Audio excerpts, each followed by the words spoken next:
Actes chapitre 14. À partir du verset 8. À Lystre se tenait assis un homme impotent des pieds, boiteux de naissance, et qui n'avait jamais marché. Il écoutait parler Paul. Et Paul, fixant les regards sur lui et voyant qu'il avait la foi pour être guéri, dit d'une voix forte: lève-toi droit sur tes pieds. Et il se leva d'un bond et marcha. À la vue de ce que Paul avait fait, la foule éleva la voix et dit en langue lycaonienne: les dieux sous une forme humaine sont descendus vers nous. Ils appelaient Barnabas Jupiter et Paul Mercure, parce que c'était lui qui portait la parole. Le prêtre de Jupiter, dont le temple était à l'entrée de la ville, emmena des taureaux avec des bandelettes vers les portes et voulait, de même que la foule, offrir un sacrifice. Les apôtres Barnabas et Paul, ayant appris cela, déchirèrent les vêtements et se précipitèrent au milieu de la foule en s'écriant: ô hommes, pourquoi agissez-vous de la sorte? Nous aussi, nous sommes des hommes de la même nature que vous, et vous apportant une bonne nouvelle. Nous vous exhortons à renoncer à ces choses vaines pour vous tourner vers le Dieu vivant qui a fait le ciel, la terre, la mer et tout ce qui s'y trouve. Verset 19 au verset 20. Alors survinrent d'Antioche et d'Icône des Juifs qui gagnèrent la foule et qui, après avoir lapidé Paul, le traînèrent hors de la ville, pensant qu'il était mort. Verset 20. Mais les disciples l'ayant entouré, il se leva et entra dans la ville. Le lendemain, il partit pour Derbe avec Barnabas. Père, notre Dieu, notre Seigneur Jésus, tu nous as fait la promesse d'être avec nous tous les jours. Et aujourd'hui, nous croyons que cette promesse s'accomplit par ta présence qui va nous faire du bien. Parce que tu vas nous fortifier, nous consoler, nous guérir, nous délivrer et nous donner ta parole. Car c'est la parole qui vient vers l'homme, qui crée en lui et qui lui confère la divinité. Que ta parole fasse de nous des dieux. Amen. Que ta parole nous remplisse de ta plénitude. Amen. Que ta parole nous rende invincible. Amen. Oh Seigneur, bénis ce moment et que Seigneur, ton esprit veille, oh Dieu, être au commencement jusqu'à la fin de ce message au nom de Jésus. Amen. Amen. Amen. Que le nom du Seigneur soit béni. Amen. Donc le thème, c'est le même thème, les dieux sous une forme humaine. Deuxième partie. Pour rappel, nous avons prêché et nous avons étudié ensemble que Paul et Barnabas, les serviteurs de Dieu qui étaient arrivés dans un endroit qu'on appelle Lystre, et dans l'insigne de leur ministère, le Seigneur les a utilisés et ils ont fait marcher un boiteux de naissance. Et Paul prêchait, et il avait vu le monsieur avec la foi pour être guéri et il a ordonné le monsieur à marcher. C'était dans une localité où les gens étaient idolâtres, ils avaient des religions. Et la Bible dit, à la vue de ce que Paul avait fait, les gens étaient tellement étonnés, c'était vraiment extraordinaire, surnaturel, qu'ils ont déclaré ceci à l'égard de Paul et Barnabas. Lisons cela au verset 11. À la vue de ce que Paul avait fait, la foule éleva la voix et dit en langue lycaonienne: les dieux, sous une forme humaine, sont descendus vers nous. Ils appelaient Barnabas Jupiter et Paul Mercure, parce que c'était lui qui portait la parole. Donc quand ils ont vu cela, alors que c'est des idolâtres, c'est des gens qui croient en des divinités, au monde surnaturel, ils ont déclaré et ils ont décidé de dire que Paul et puis Barnabas, c'est des dieux sous une forme qu'on appelle homme. Amen. Parce que l'homme, c'est une forme visible. Amen. Mais eux, avec ce qu'ils ont vu là, Dieu leur a fait voir qu'au-delà de l'aspect humain, homme là, ceux-là sont plus que des hommes, c'est des dieux. Dans l'homme là, c'est des dieux. Il y a la divinité dans leur aspect humain. Amen. Quand ils ont dit ça de Paul et de Barnabas, les apôtres n'ont pas cherché à les corriger. pour montrer qu'ils sont en train de faire des erreurs. Parce que la partie où les apôtres les ont corrigés et se sont opposés, c'est lorsqu'ils voulaient leur faire des sacrifices, les adorer, les diviniser.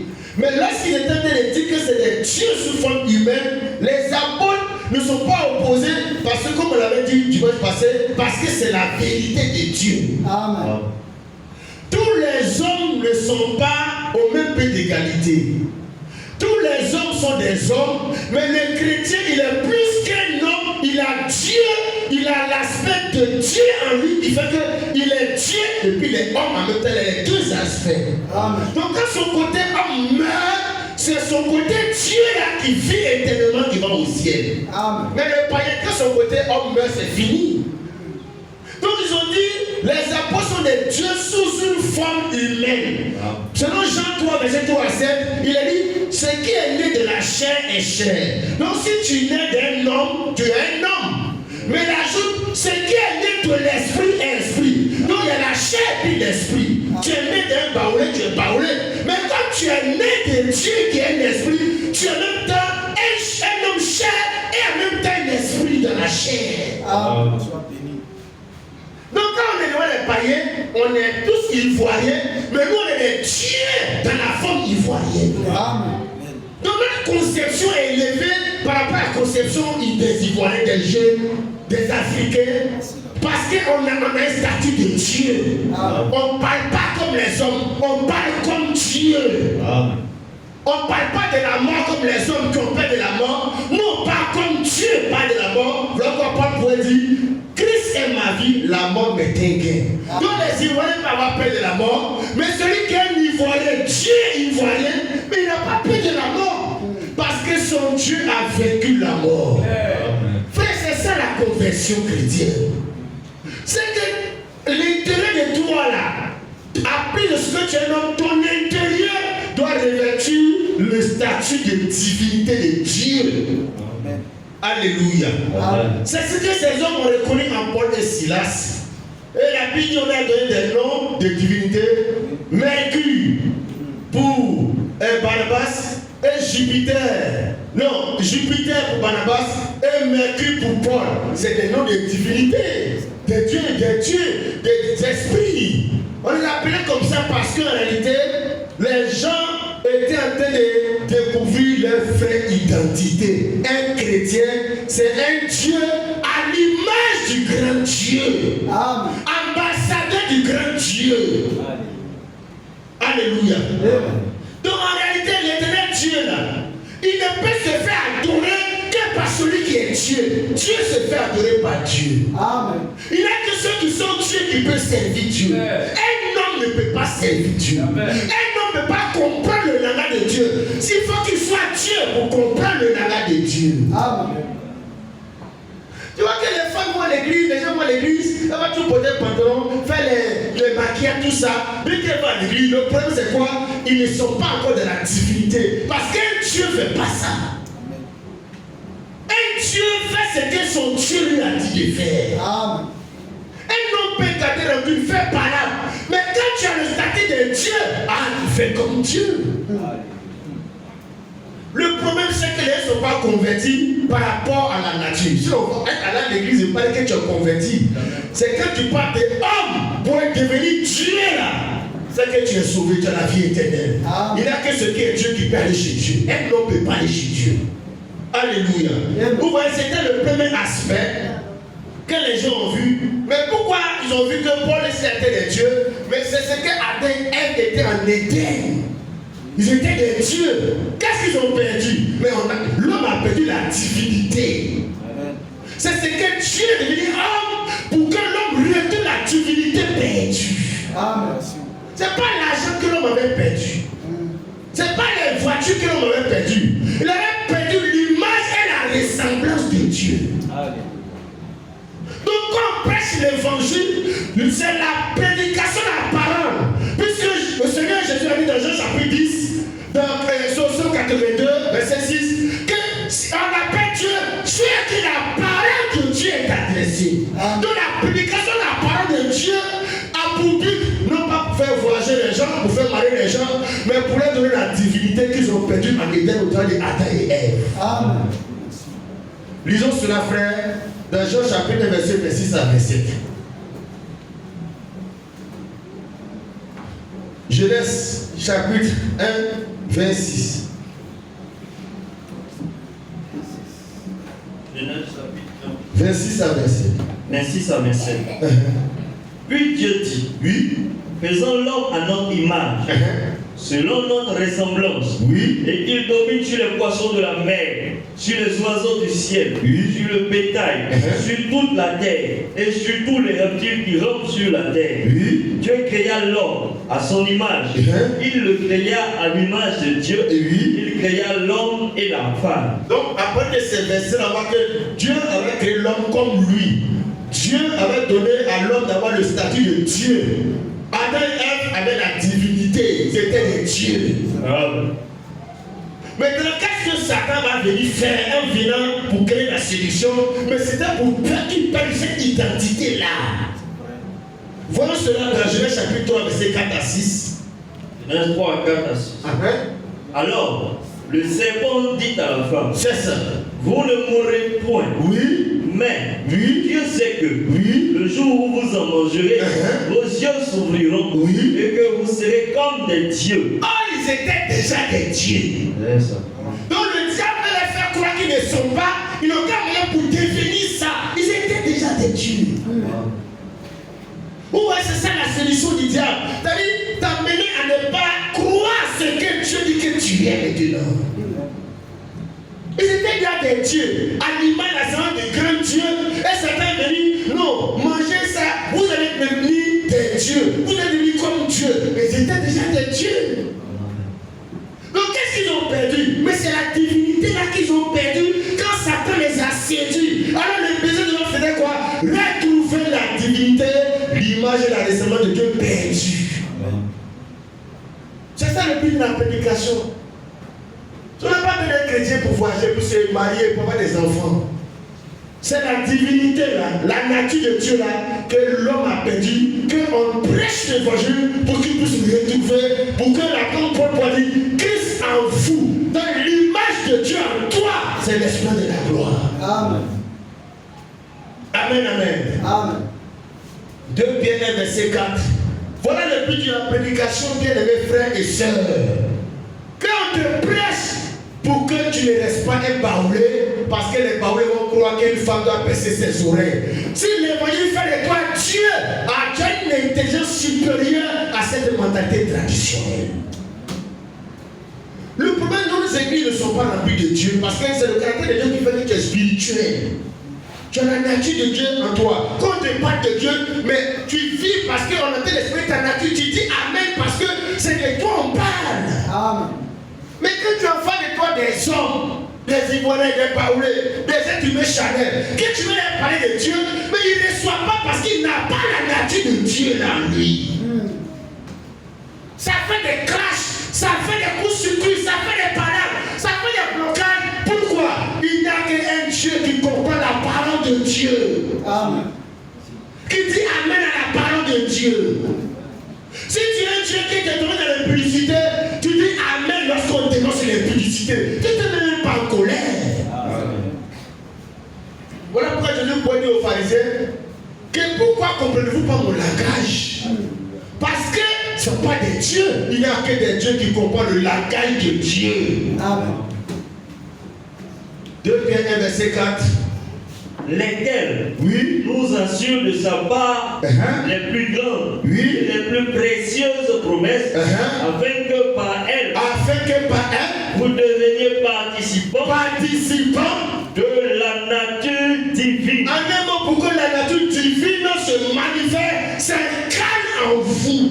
Amen. Paul dit qu'il prêchait l'évangile jusqu'à ce qu'il soit formé en vous. Amen. Alléluia. Amen. Oui, frère, c'est ça la plus grande bénédiction. Quand l'ange est venu prêcher à Marie, annoncer la bonne nouvelle à la naissance de Jésus, que Dieu s'est formé en Marie, Elisabeth a dit, tu es bénie entre toutes les femmes. Quand Dieu vient former sa divinité en toi, mais tu deviens supérieur par rapport aux autres êtres humains. Amen. Christ en vous, la parole doit devenir chair en toi. tu seras vaincu par les péchés, par la colère, par les démons, par les soucis de la vie. Alléluia. Amen. Gloire au Seigneur. Amen. Et pour rappel aussi, comment étudier ces aspects-là, on a voulu montrer aux gens que si tu es né de Dieu, parce que la parole prêchée t'emmène à être né de Dieu, comme le Seigneur a dit, Jean 10, verset 34 à 35. Si tu es né de Dieu, tu hérites automatiquement de la nature de Dieu. Un mouton qui est mis au monde, un petit animal aussi comme lui, mais l'enfant de mouton, c'est un mouton. L'enfant d'un cabri, c'est un cabri. L'enfant d'un ivoirien, c'est un ivoirien. Un enfant de Dieu, qu'est-ce qu'il est? Mais il est un Dieu. Amen. Le problème, nous, on est enfants des baptistes, on est enfants des catholiques, on est enfants du Messal, Branham. Tout ça est des enfants. On a dit, la croix a été faite avec à tous ceux qui l'ont reçu, compris au Seigneur, il a donné le pouvoir de devenir enfants de Dieu. Les qui sont nés. Le problème, c'est ça, c'est qu'on n'est pas né de la parole. On est des branhamistes, on est des catholiques, on est des protestants, des sémas. Sauf être des enfants de Dieu. Un enfant de Dieu, c'est pas quelqu'un qui va à l'église. Un enfant de Dieu, c'est un Dieu parmi les hommes. Amen. Vas-y, frère, Jean chapitre 10. 34 à 35. C'est ça. Jésus répondit, n'est-il pas écrit dans votre loi? J'ai dit, vous êtes des dieux. Si elle appelait Dieu, Oui. ceux à qui la parole de Dieu a été adressée, et si l'écriture ne peut être anéantie, Oui. celui que le Père a sanctifié et envoyé dans le monde, Oui. vous lui dites, Oui. la seule. Oui. Et cela parce que j'ai dit, je suis le Fils de Dieu. Vous voyez, à l'instant quand Paul a opéré le miracle, quand Paul a prié, a ordonné, puis le paradis a marché là. Les gens l'ont appelé Paul Dieu, ils ont appelé Barnabas Dieu parce qu'ils ont opéré le miracle. Non, ce n'est pas la condition pour devenir Dieu. Ce n'est pas le fait d'opérer le miracle qui fait que tu deviens Dieu. Jésus donne la définition, il donne la seule condition pour qu'on t'appelle Dieu. Il dit au verset 35, verset 34, Jésus lui a répondu, n'est-il pas écrit dans votre loi, j'ai dit, vous êtes des dieux. Si elle a appelé Dieu, virgule, ceux à qui la parole de Dieu est adressée. Donc Jésus a dit, ce n'est pas les opérateurs, les manifestants, les parlants, ceux qui sont les démons, qui pas les miracles, qui sont des dieux, mais c'est ceux à qui la parole de Dieu est adressée. Parce que Jean 1 dit, c'est la parole là qui est Dieu, qui vient en toi, qui te confère le statut de Dieu. Amen. Oh non, les églises, qu'est-ce qu'ils cherchent? C'est les miracles, les parler en langue, et puis il laisse la parole qui donne le statut de la divinité. Donc on fait tout, les cinémas qu'il faut, mais sauf donner la parole aux gens. C'est les ballets, les théâtres. C'est les choses faites de Noël. Jésus dit, la loi, si elle a appelé Dieu, ceux à qui la parole de Dieu a été adressée, et si l'écriture ne peut être anéantie, c'est-à-dire, cette vérité selon laquelle c'est la parole de Dieu prêchée qui te rend Dieu là. C'est une vérité, c'est une écriture qui ne peut pas être anéantie. C'est un principe établi par Dieu. Amen. Comme le diable sait, mais il amène les gens ne pas prêcher la parole.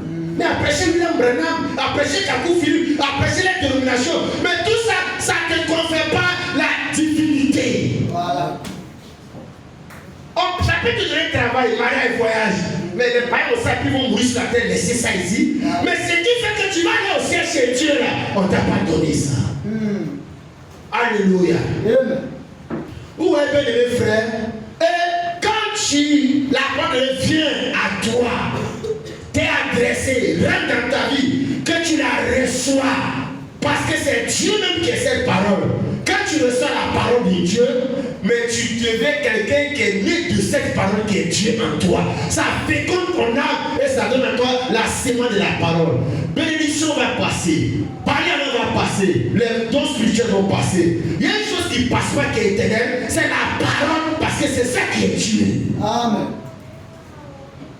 Tout ce passeront, mais la parole ne passe pas parce que c'est ça qui est la divinité. Alléluia. Amen. Quand quelqu'un est né de Dieu, mais il devient Dieu. C'est la parole qui t'a fait connaître qui est né de la parole. Mais tu dis la parole. La sous une forme humaine, en train de rentrer au marché. Donc quand tu vas habiller, on n'a pas besoin d'aller à l'église écouter la prédication, mais tu as la parole prêchée en chair. Quand tu vas chercher l'argent, travailler, te marier, vivre, mais tu es comme Jésus, la prophète chère, marchant dans les rues de Jérusalem. Amen. Dieu ne fait que continuer de prêcher ce qu'il a déjà dit. Ce qu'il a fait en Jésus, il continue de reproduire encore. Nous sommes la parole faite chair, nous sommes des dieux sous la forme humaine, annonçant, parlant des attributs du grand Dieu. Amen. Alléluia. Amen. C'est le Dieu là qui a dit que la femme ne doit pas prêcher. Et les petits dieux ne font que reproduire cette prédication de la parole. C'est Dieu qui dit une femme ne va pas porter les vêtements d'homme. Si tu es là de ce grand Dieu-là, mais tu es la reproduction des attributs de cette parole. Si tu as maudit l'idolâtrie, les statues, il a fait maudire tout ça. Mais tu ne peux pas me dire que tu es un chrétien catholique de la première église pour reproduire ce que Dieu a maudit. C'est que tu n'es pas un Dieu né de ce grand Dieu. Ce qui est né de la chair, ce qui est né de l'esprit, ce qui est né de Dieu, mais c'est la Dieu, ce qui est né de la parole, exprime la parole. Amen. Alléluia. Et si tu es né de Dieu, automatiquement, tu es imitateur de Dieu par ta vie. C'est quelque chose qui est naturel. Tu ne forces pas parce que la sémence de Dieu est dans toi. Tu es né des Ivoiriens. Est-ce que tu forces pour imiter les Ivoiriens? Un Burkinabé peut forcer pour imiter à parler comme un Ivoirien. Mais quand toi tu es né d'Ivoirien, tu ne forces pas pour parler comme un Ivoirien. Amen. Éphésiens 5, verset 1, dit ceci, frère. Vas-y.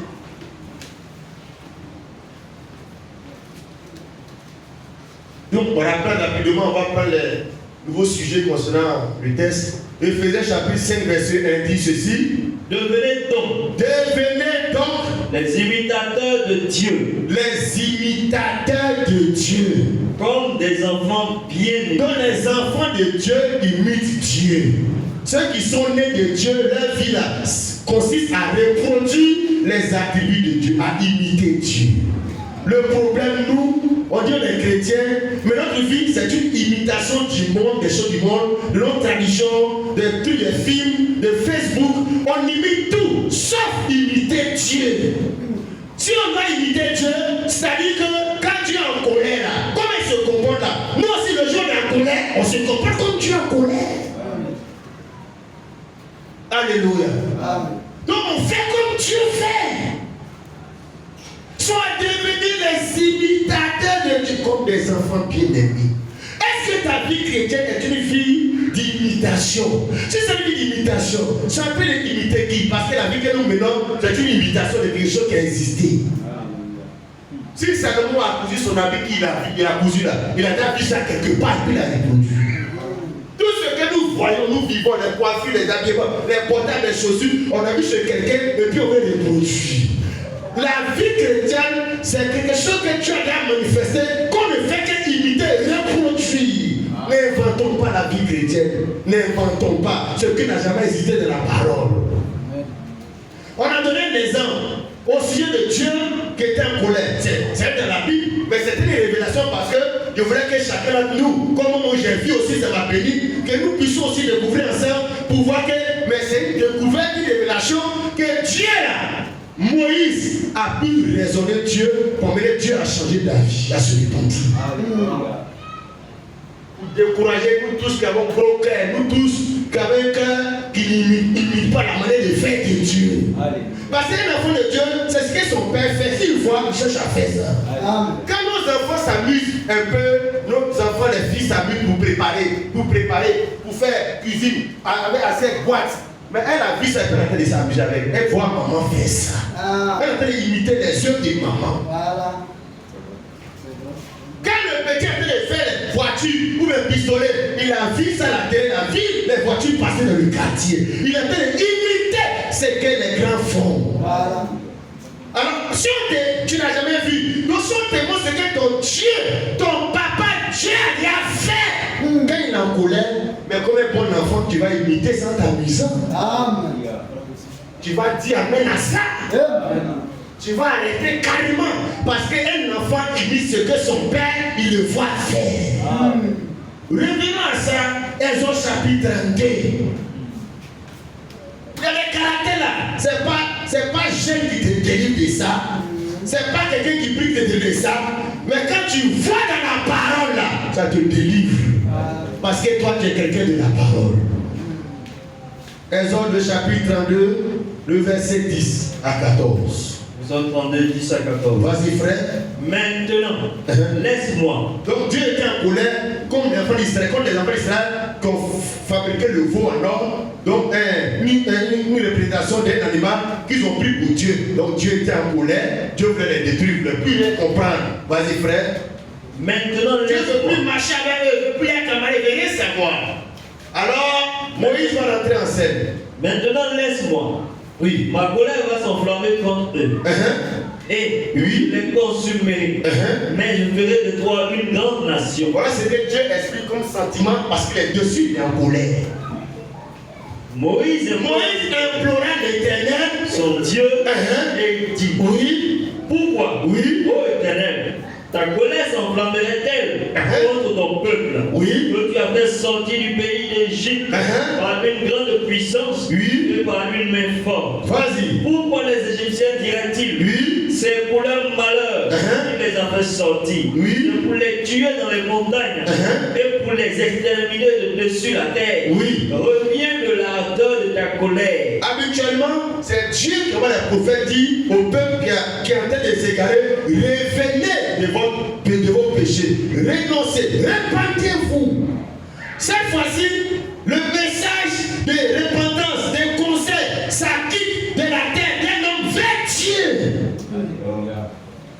Reviens de la terre de ta colère. Laisse tomber ta colère. Faut arrêter de te fâcher. Bien que Dieu, ta colère est légitime là. Mais regarde ton témoignage, c'est plus grand que ta colère. Qu'est-ce que les Égyptiens vont dire de toi? Parce que nous on s'en fout de notre témoignage. Nous on va avoir raison seulement. Non, souvent, il faut avoir tort pour préserver ton témoignage. Tu peux avoir raison pour savoir ton témoignage. Mais pourquoi les gens vont dire que tu es faux Dieu? Pourquoi les gens vont dire que tu es faux chrétien? Pourquoi ils vont dire que tu es faux pasteur? Pourquoi tu veux que les gens aient cette représentation, cette image de toi?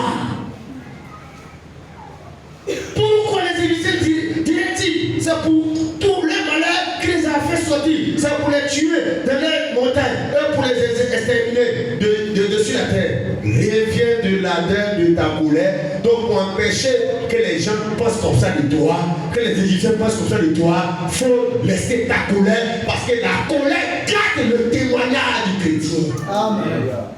Notre colère mal gérée, ça garde notre image. Et répands-toi du mal que tu veux faire à ton peuple. Mon frère, quand il lit ce verset, j'ai relu encore pour savoir est-ce que c'est la vraie version. Dieu, Moïse qui est le serviteur de Paul, il dit à Dieu à qui appartient l'univers, il peut le détruire avec un claquement de doigts là. Dieu, il faut te repentir. Se repentir veut dire la voie que tu as prise là. Il ne faut plus continuer, il faut renoncer à ça, change ta vie. Répands-toi du mal que tu veux faire à ton peuple, bien que ce soit légitime. Répands-toi. Frère, est-ce que Dieu a dit à Moïse, mais toi tu es malade? Ça ne dit pas comme ça là. Moïse, au Dieu là, me fais sur toi. Non frère, Dieu n'a pas fait ça. Dieu ne m'a pas dit comme cela. Dieu a laissé ça faire. Pourquoi? Parce qu'il envisageait plus tard que les enfants de Dieu soient des dieux sous une forme humaine et qu'ils manifestent l'imitation du caractère de Dieu ça là. Amen. Que si le frère Aubin, le frère Charles, il a Dieu en lui, ce passage-là, s'il connaît, ça me donne l'assurance que si quand je parlerai avec lui, quand ça parle quelque part, il va sciencer parce qu'il croit la parole. Amen. Il est imitateur de Dieu. Il fait ce que Dieu dit. Dieu fait. Il est animé à la ressemblance de Dieu. C'est Dieu même là. Il a laissé tomber ça. Il est rentré dans les rangs. Toi, tu es qui par rapport à Dieu? Au nom de toi-même. Nous les comment même, pourquoi on ne peut pas nous parler même avec la parole de Dieu? Mais c'est ça qu'on appelle l'orgueil. Regarde la Bible, Dieu lui-même s'humilie. Il s'humilie. Il accepte que son certain moment qu'on conseille. Et puis, quand on dit, il faut te repentir. Il faut arrêter ça. Regarde la suite, vas-y frère. Verset 13. Verset 13. Souviens-toi d'Abraham, Souviens-toi d'Abraham, d'Isaac et d'Israël, Oui. les serviteurs, auxquels tu as dit, en jurant par toi-même, Oui. je multiplierai votre postérité comme les étoiles du ciel. Oui. Je donnerai à vos descendants tout ce pays dont j'ai parlé, et ils le posséderont à jamais. C'est une manière de dire, mais si tu ne changes pas tes sentiments là, mais tu es en train de trahir Abraham par rapport à ce que tu as prêté serment à faire alliance à lui, mais tu es en train de le trahir. Parce que tu as été bien avec Abraham, mais tu es en train de détruire ses descendants. Frère, Dieu a, Moïse parle à Dieu pour lui dire, regarde ce que les païens vont dire de toi. Puis regarde ce que Abraham le croyant va penser de toi. C'est comme ça qu'un enfant de Dieu parle à son frère. Amen. Mais pense aussi aux païens au moulin lesquels on vit. Pense à l'œuvre de Dieu, pense à ton mari, pense à ton papa, pense à... C'est comme si on peut donner un enfant, mais ce que tu fais, ça va détruire l'image de ton papa. Ça va gâter ta famille. Mais ce que tu es en train de faire là, mais regarde, où tu t'en vas là, faut penser aussi à ta femme. Amen. Verset 14. Et lui, l'Éternel se repentit du mal qu'il avait déclaré vouloir faire à son peuple. Frère, ayons des amis comme les Moïse. Les gens qui peuvent nous mettre sur le droit chemin. Amen. Le problème, c'est que nous n'aime pas ces habitués de compagnie là. On fait des gens qui nous encouragent dans la bêtise. Quand nous encouragent à faire ce qui est mal. Cherchons des gens comme les Moïse qui peuvent nous amener à nous repentir, à faire ce qui est bien. Amen. Voilà comment Dieu a choisi Moïse pour marcher avec lui. Quelqu'un qui peut l'amener aussi à se repentir. Et si Dieu a fait ça, que c'est écrit, la Bible dit, toutes ces choses ont été écrites exprès pour nous servir d'exemple, pour nous servir d'instruction. Voilà pourquoi c'est écrit. Mais si c'est écrit et puis on s'en fout de ça, ça sert à quoi? Enlever. C'est écrit pour que tu saches que Dieu même qui est tout puissant, tout fort là. Voilà comment il s'est comporté. Et ceux qui sont nés de lui, qui sont des petits dieux. Les petits dieux sont une forme humaine.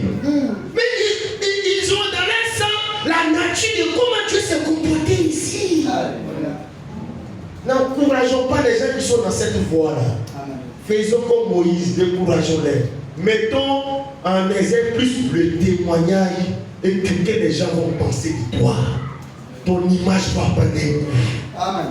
Ton témoignage va prendre un. Souvent, tu n'as pas besoin de chercher à avoir raison. Nous les chrétiens, c'est ce qu'on veut. On veut que les gens nous donnent raison. Nous on fait. On peut te donner raison, mais ton image que les gens retiennent, ce n'est pas un bon témoignage. Alléluia. Amen. Dans un peu, qu'est-ce qu'on doit retenir? Le sujet sur lequel je voudrais que nous puissions aborder, frère, c'est vrai que l'attitude des habitants de Lystre, où Paul a opéré le miracle, et puis les gens ont dit que c'est des dieux sous forme humaine, et puis les prêtres ont voulu faire un sacrifice là. Leur attitude là, ça a deux volets. Le premier volet là, ils avaient l'intention, pour ce que Paul venait d'être, Paul et Silas venaient d'être une bénédiction pour une pratique dans leur localité. Et qu'ils ont discerné que c'était des dieux sous la forme humaine. Leur intention, c'était de leur rendre hommage, de les respecter, de les honorer. C'était la première intention. Mais c'est l'expression de cette intention qui a été exagérée. Donc on va regarder les choses. L'intention est bonne, mais souvent c'est la manière d'exprimer nos intentions là, qui est mal exprimée, puis ça dépend dans le péché de l'idolâtrie. Donc l'intention est bonne à la base. Ils ont reconnu des hommes de Dieu qui voulaient honorer, ils voulaient leur rendre hommage parce qu'au travers de Dieu est passé par quelqu'un qui était paralysé, qui est en train de marcher. Donc je vais insister sur ce fait-là. C'est comme ça le péché a pardonné nos âmes et Dieu est passé par les hommes pour nous faire marcher dans la vie chrétienne parce que la foi en Jésus, c'est une marche. Ces hommes-là méritent qu'on leur rende hommage, qu'on les respecte. Mais il faut savoir exprimer ton respect vis-à-vis des hommes de Dieu. C'est en cela que souvent les gens deviennent des adorateurs de Marie, de Branham, c'est-à-dire, ils ne savent pas honorer les hommes de Dieu parce qu'il y a des limites à ne pas franchir. Donc, retenons que l'intention n'est pas mauvaise parce que quand ils ont dit que pour les citations des dieux sous forme humaine, les apôtres ne sont pas opposés, ce n'est pas mauvais. Là où ils se sont opposés, c'est quand il a dit au verset 1, le prêtre de Jupiter dont le temple était à l'entrée de la ville, amenant des taureaux avec des banderettes vers les portes, eux voulaient de même que la foule offrit un sacrifice. Donc, de la manière qu'ils font envers leur divinité, leur Dieu là, c'est comme ça qu'ils voulaient sacrifier un animal pour Paul et Silas, donc pour les adorer, les diviniser, le culte de la personne. C'est là qu'ils ont refusé. C'est-à-dire, on ne doit pas refuser le respect, les hommages qu'on donne. Mais entre ça et puis le culte de la personne, l'idolâtrie, il y a une limite, mais une limite qui est très sensible. Il faut faire attention. On a la photo de Branham dans le culte de l'étape là. Avoir dans son portable là. On peut faire, hein? Mais la limite entre ça et puis l'idolâtrie, c'est très sensible. Voilà pourquoi il ne faut pas faire. Parce que quand tu te retrouves de l'autre côté de l'idolâtrie, tu ne sens pas que tu es dans le terrain interdit. Voilà. Moi, je peux perdre ma femme, je peux perdre mon papa, des personnes chères, comme la chose que j'ai eue, moi, dans l'Esther, mon papa, je peux être attaché à eux, et puis ils sont décédés. Je peux vouloir leur hommage de souvenir, mais on doit faire très attention, parce que la limite entre ça, et puis la vénération que les catholiques font à Marie, là, la limite là, est très mince. Là, pourquoi souvent il faut laisser en même temps? C'est ce que les gens ont fait sans s'en rendre compte. Donc, retenons d'abord l'aspect positif. Il voulait être reconnaissant envers des hommes que Dieu a utilisés pour venir changer la destinée de quelqu'un. Ils étaient tellement contents, ils voulaient être reconnaissants, ils voulaient les honorer, ils voulaient les respecter, mais ils se sont mal pris.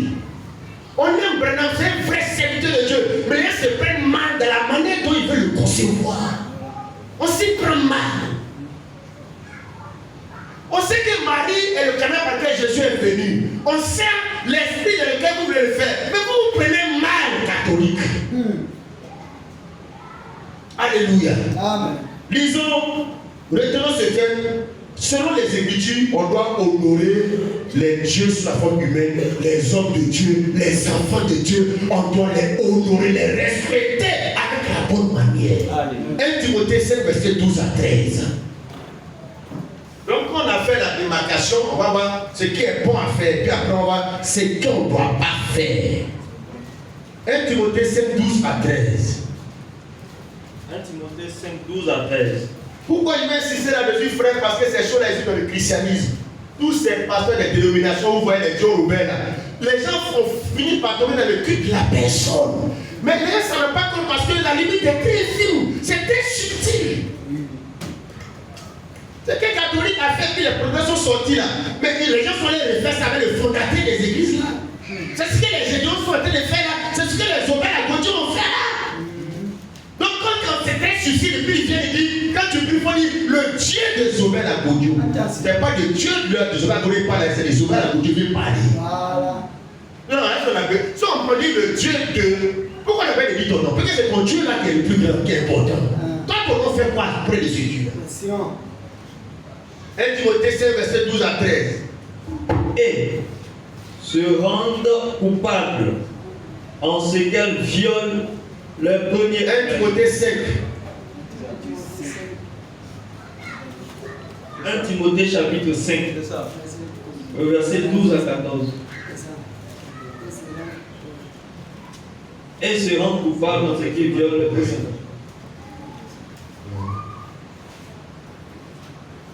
Prenons Hébreux 13, 17 à 19. Hébreux 13, 17 à 19.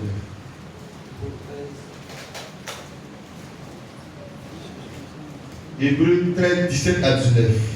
Hébreux 13, 17 à 19. Il est écrit: obéissez à vos conducteurs et ayez pour eux de la déférence, car ils veillent sur vos âmes, comme devant en rendre compte, qu'ils en soient ainsi, afin qu'ils le fassent avec joie et non en gémissant, ce qui ne vous serait d'aucun avantage. Reprends ce verset là, frère. Obéissez à vos conducteurs C'est ça. et ayez pour eux. Ayez pour les conducteurs là, c'est les dirigeants, les responsables d'église, les diacres, les anciens, les prédicateurs, les dirigeants, les cultes, les prédicateurs, les pasteurs. C'est ça on parle, les conducteurs. Obéissez à vos conducteurs et ayez pour eux vos conducteurs là. De la manière qu'il était à ses conducteurs, quand il est le chauffeur, on nous empêche de faire des histoires de querelles avec le chauffeur là. Ce n'est pas une bonne chose pour toi qui est derrière dans son car là. Ce n'est pas bon de fumer dans le car parce que le chauffeur dit interdit de fumer là. Qu'il ne faut pas le mettre dans différents états parce qu'il doit concentrer pour le conduire à Abidjan là. C'est comme ça les hommes de Dieu qui conduisent ton âme vers l'éternité. Amen. Obéissez à vos conducteurs et Ayez pour eux oui. de la déférence, car ils veillent sur vos âmes, Oui. comme devant en rendre compte. Qu'il en soit ainsi, Oui. afin qu'ils le fassent Oui. avec joie et non en gémissant, ce qui ne vous serait d'aucun avantage. Est-ce que souvent mais les gens pensent à l'avantage? C'est-à-dire que notre avantage spirituel est rattaché au conducteur que nous avons. Alléluia. Notre intérêt est rattaché, c'est-à-dire aux conditions mentales, morales, à la joie de son âme, dans la façon de les conduire. Amen. Un chauffeur de véhicule de car, il doit être dans les conditions pour conduire les gens dans la joie. Voilà pourquoi avant les cars là, il n'y a pas de radio dedans, il n'y a pas de télévision dedans. Maintenant on fait ça plus, c'est pas plus beaucoup pour les passagers, pour que le chauffeur soit dans les conditions.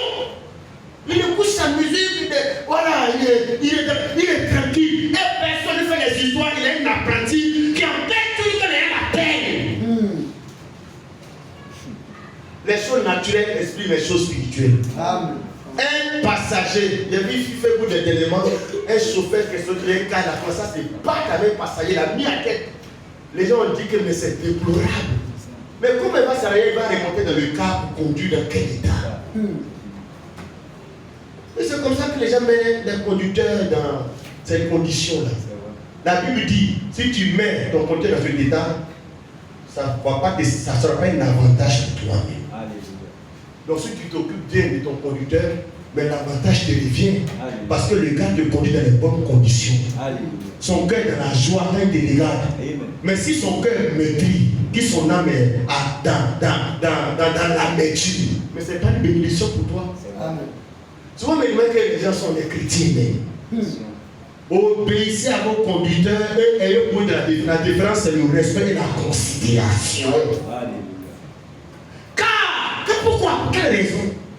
Pour quelle raison? Je dois donner de l'hommage, de l'honneur, du respect à un conducteur, à un ancien, un dirigeant, un prédicateur qui est mon conducteur. Il n'a pas obéi au conducteur. Il dit à vos conducteurs. À moins que tu en as, parce qu'il y a des gens qui n'en ont pas. Sinon, si tu en as, si tu es un professeur qui vient te donner cours à domicile, et puis tu ne le respectes pas, tu le mets dans les conditions, son cœur dans la nature. Mais tout ce qu'il t'explique là, mais ça ne peut pas même être utile à l'examen. Il le fait avec amertume. C'est une malédiction. Mais quand il t'explique, et puis il se donne à fond, et puis toi-même, non seulement qu'il doit venir, quand on a t'aider à aller à temps, tu l'attends. Mais quand il vient, c'est maintenant que tu as des jeux par exemple, tu as que la vie t'attend. Mais son cœur même est chaud. Et puis tu viens, tu t'assois, tu viens te cahier. Quand tu manges les leçons d'écrire hier là, tu jettes ton cahier, voilà ça. Voilà. Mais tu ne peux pas réussir dans la vie. Ayez pour eux de la déférence, car veut dire la raison, parce que il veille sur vos âmes. C'est vrai, il ne veille pas sur ton argent, il veille sur quelque chose qui est plus cher que ton argent. Amen. Il ne veille pas sur ta maison, il ne veille pas sur la porte de ta maison où tu habites, il veille sur ton âme. La chose la plus importante pour un homme, c'est son âme. Donc la personne la plus importante pour toi, c'est celui qui veille sur ton âme. Ton papa ne veille pas sur ton âme. Ta maman ne veille pas sur ton âme. c'est ton conducteur dans la foi qui veille sur ton âme. Amen. En nourrissant ton âme, en priant pour toi. Donc, les gens qui doivent être nos gars, nos bras droits, nos amis, les personnes qui nous coûtent cher, de nos portables, les gens même qu'on doit faire choses là, statut toujours là. Mais c'est ton conducteur là, c'est lui la star de ta vie. C'est même pas Cristiano Ronaldo, Barça, Madrid. Ça, c'est les personnes qui doivent connaître ton âme où. Les gens que tu ne dois pas manquer une semaine sans appeler là. Les gens que tu ne dois pas faire bruit avec eux là. Comme devant un compte. Donc si moi je sors quelqu'un de quelqu'un doit rendre compte à Dieu, de moi à Dieu, il va le dire, mais Dieu, lui ne le voit pas l'église. C'est quelqu'un qui allait rendre compte. Rendre compte veut dire, la personne a marché avec toi et puis c'est lui qui a parlé pour toi. Et Dieu, lui là, mais lui il m'a fatigué dans le bébé. Ceci a fait qu'il n'a pas pu faire ce que tu voulais qu'il fasse. Lui là, celle-là, celle-là. Il doit rendre compte de vos âmes. Voilà pourquoi on fait des lignes pastorales, mais ce n'est pas du jeu. Il y a un âme déjà en jeu, puis tu dois rendre compte. Donc quand tu rends compte, pour les prêcher la vérité, tu vas dire Dieu, moi il y a 10 femmes pour le temps patron, c'est un de ton coup. Voilà. Moi tu rends compte clairement, il a dit, il a dit. Voilà. Tu lui as dit la vérité. Voilà. Je lui ai dit qu'un chrétien ne doit pas chercher à marcher de la fornication, j'ai dit. Quand il a dit pourquoi il finit parce qu'Ézéchiel, ici Dieu te dit d'interpeller le méchant. Quand tu ne lui parles pas, s'il met son sang, il tombe sur toi. Mais si tu lui parles, tu es dégagé. C'est ça le compte rendu. J'ai dit qu'un chrétien, que Dieu donne la santé, Dieu donne les enfants. Par exemple, il faut coucher à l'hôpital, qui est malade, lui, la bonne santé, il n'est pas pour rester à la maison, il ne va pas à l'église. Il a dit que ce n'est pas bon. Comme devant un compte, qu'il en soit ici afin qu'il le fasse avec joie. Et non en gémissant, c'est qu'il ne vous serait d'aucun avantage. Ça dit c'est la compréhension de ça mal exagérée qui fait que dans la dénomination, les gens respectent moi les passages jusqu'à mais ils exagèrent. C'est-à-dire qu'il faut être dans le juste, il faut être équilibré. Dans la dénomination, on enseigne à respecter, honorer les conducteurs. Mais il y a toujours de l'exagération. C'est-à-dire, Dieu n'a pas dit qu'il ne faut pas boire. Dieu qu'on a tout l'excès. Ils ont fait tout l'excès. Donc, un enfant de le Saint-Esprit, il sait regarder la dénomination, les bonnes attitudes, et puis il sait voir ce qui est exagéré, puis la même. Quand il regarde les musulmans, il voit le respect qu'il a dans sa religion, il voit qu'on peut copier, puis ce qui est l'excès là, il laisse. Alors, c'est ce que les habitants de l'Israël ont dit Paul. Dieu sur la foi humaine. Donc Dieu vient de leur révéler que les gars là, qui est venu chez vous, c'est un Dieu sur la foi humaine. Ils ont eu la révélation. Il a été une bénédiction pour un des leurs qui a commencé à marcher. Ils ont compris qu'il leur doit de la déférence, du respect de l'honneur. C'est ce qu'ils étaient en train d'exprimer. Mais ils se sont mal pris dans la façon d'exprimer. Le verset qui est cherché, 1 Timothée, lisons cela rapidement. C'est là-bas. 1 Timothée, le chapitre 5, c'est le verset 17 au verset 19. 1 Timothée 5, 17 à 19. Les dieux sous forme humaine, les hommes de Dieu sont des dieux sous forme humaine. C'est à ce titre-là qu'il faut les respecter, les honorer, mais il y a des limites, mais il y a une manière de faire. Pour ne pas tomber de l'autre côté de l'élévation qui revient à Dieu. Parce qu'il y a le grand Dieu à qui il met l'adoration, mais les petits dieux sous forme humaine, on ne doit pas donner l'adoration, mais plutôt le respect. Amen. 1 Timothée 5, verset 17 à 19 dit ceci. Que les anciens qui dirigent bien, oui, soient jugés dignes d'un double honneur. Oui. Surtout ceux qui travaillent à la prédication et à l'enseignement. Ce verset nous indique qu'il y a deux types d'anciens dans l'église. Tous les conducteurs sont appelés anciens. Diacro, les anciens Taki, le pasteur Kwame, la Bible appelle tout cela anciens.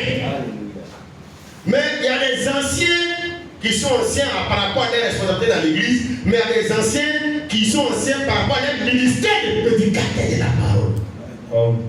Alléluia. L'ancien Taki, c'est un ancien de l'église par rapport à son expérience, mais il n'est pas ancien par rapport au ministère de la parole.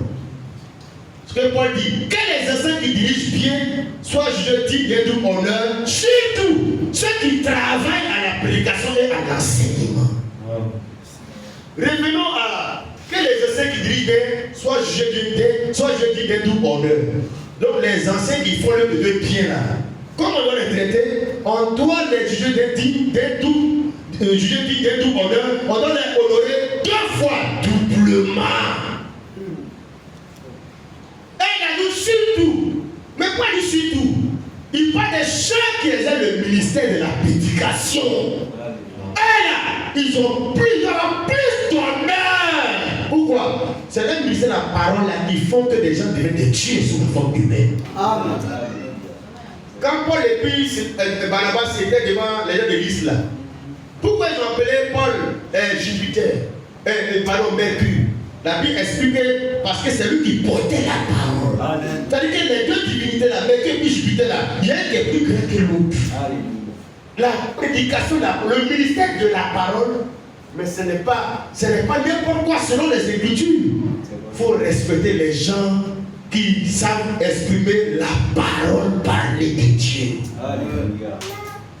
Paul dit que les anciens qui travaillent bien, parce qu'il y a des anciens qui ne travaillent pas bien.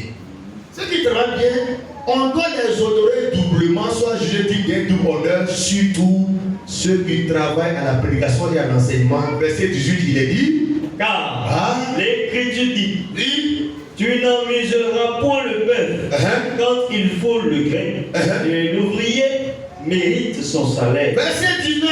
Ne reçois point d'accusation contre un ancien, si ce n'est sur la déposition de 2 ou de 3 témoins. Mais pourquoi le verset 19 là insiste là-dessus? Parce qu'un ancien n'est pas un seul fidèle comme les autres. Alléluia. Ne reçois pas d'accusation contre un ancien à condition, si ce n'est sur la déposition de 2 ou de 3 témoins. Vous voyez, dans le monde là, les gens comme les députés là, on ne peut pas les juger comme ça, comme la population civile, à cause des statuts des députés. Ils ont une immunité. Un homme de Dieu là, on ne doit pas l'accuser facilement. La Bible dit, à moins que ce soit sur la base de 2 ou 3 témoins, avant de pouvoir porter jugement. Donc il y a une procédure spéciale, comme les anciens présidents de la République, comme Laurent Gbagbo. C'est-à-dire, les anciens chefs d'État, ils ont une juridiction spéciale pour les juger. Il en est de même pour un chrétien qui comprend la parole, qu'un ancien responsable d'église, on ne les porte pas les jugements facilement comme ça, c'est son pasteur. Pourquoi souvent les malédictions s'attirent pour rien? Ce n'est pas fait des démons. Mais c'est Dieu qui a dit. Un ancien, il y a une procédure. Il faut que tu te mettes dans les conditions de la parole. Ne reçois pas d'accusation contre un ancien. Tu as donné quelque chose sur ton ancien, ton prédicateur, celui qui verse sur ton âme. Il ne faut pas aller tomber dans la facilité pour rentrer aussi dedans. Il faut être prêt des garanties sur la base de 2 ou de 3 témoins. Alléluia. Si c'est sur la déposition de 2 ou de 3 témoins, ne reçois pas d'accusation. Mais nous, nos accusations sont trop légères. Les choses qui sont sans fondement. Ce qui se fait qu'à un moment donné, ceux qui sont là-bas, c'est sur la tombe de la confusion. Parce que Dieu finit, comme l'a dit, ne touchez pas mes moyens. Il finit par confondre les gens qui s'élèvent comme ces anciens, c'est ouais. Quand la Bible dit que les anciens qui dirigent bien soient jetés d'un double honneur. Imagine-toi, quelqu'un dans l'église, que le pasteur là, non seulement il a besoin d'avoir double honneur, et puis peut-être qu'il est ton papa dans l'église, il est ton homme dans l'église. Mais les honneurs sont même plus doubles. Les honneurs même sont dépassés à cause de ce statut-là.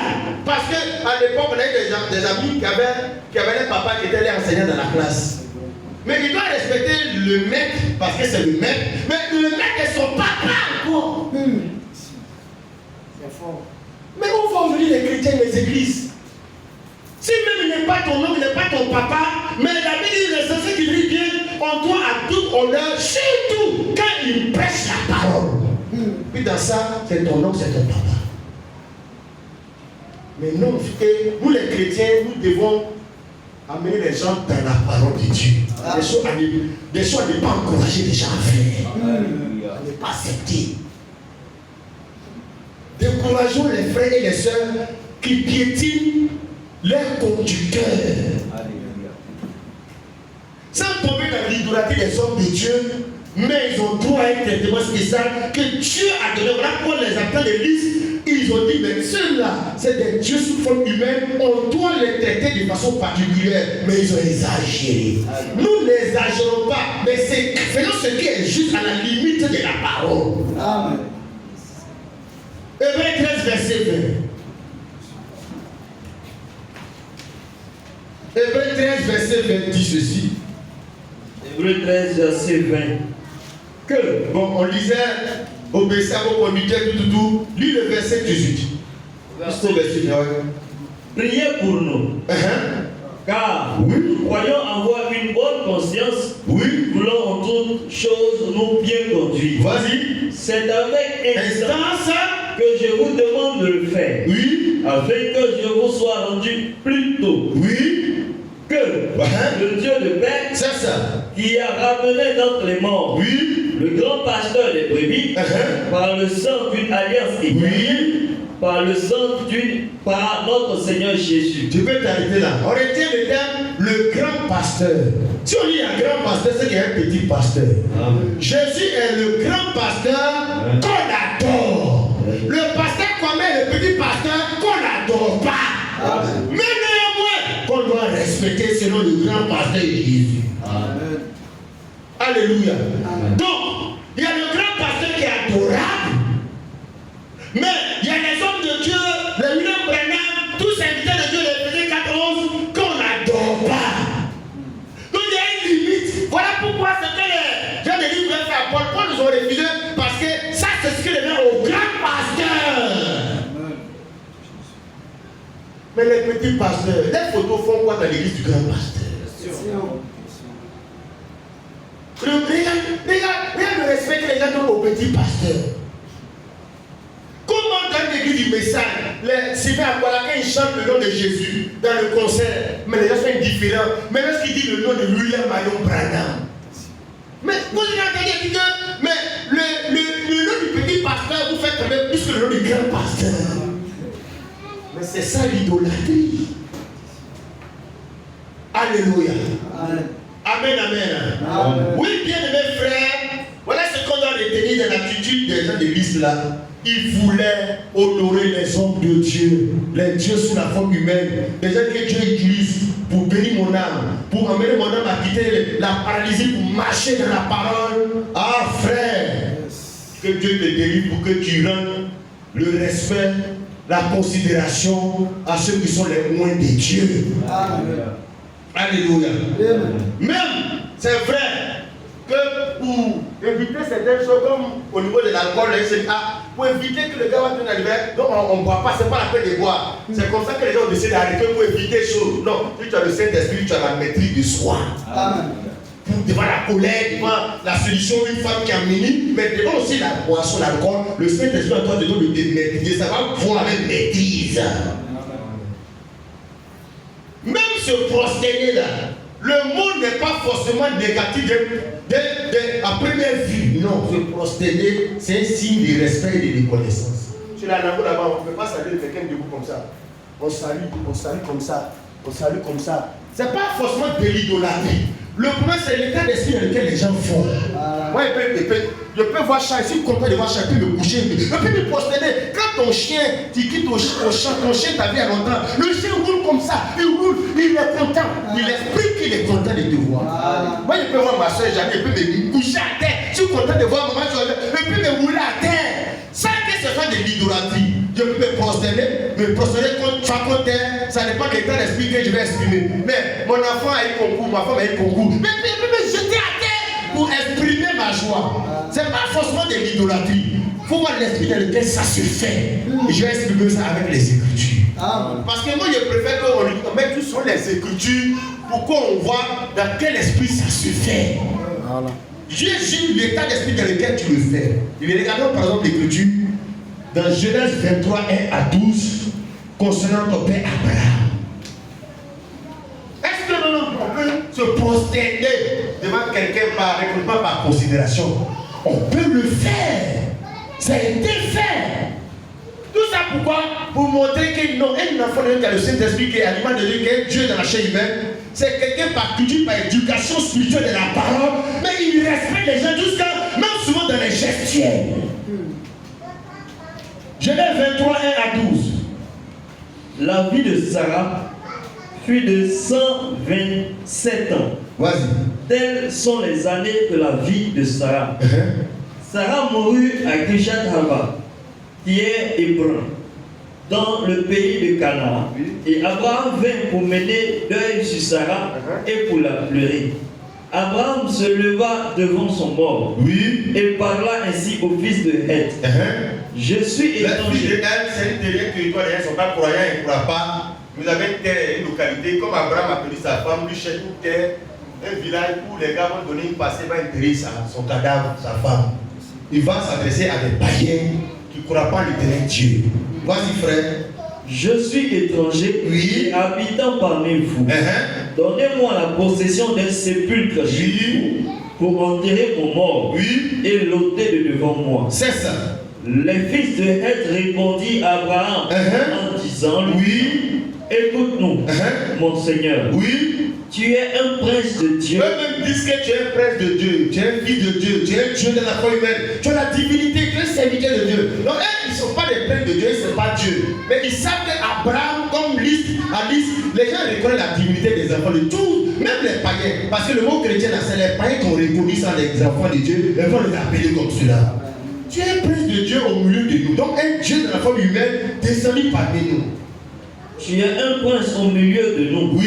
Enterre ton mort dans celui de nos sépulcres que tu choisiras. Aucun de nous refusera son sépulcre pour enterrer ton mort. Attitude d'Abraham au verset 7. Abraham se leva et se prosterna. Abraham se leva et se prosterna devant le peuple du pays, devant les fils de Heth. Donc, l'idée c'est de montrer que la prosternation n'est pas déjà l'idolâtrie, l'adoration des choses. Non. C'est des attitudes de reconnaissance, de respect dans un premier temps. Amen. Mais devant qui Abraham se prosterne, c'est devant des païens. Vous voyez souvent, les gens nous emmènent à avoir un état d'esprit supérieur aux gens.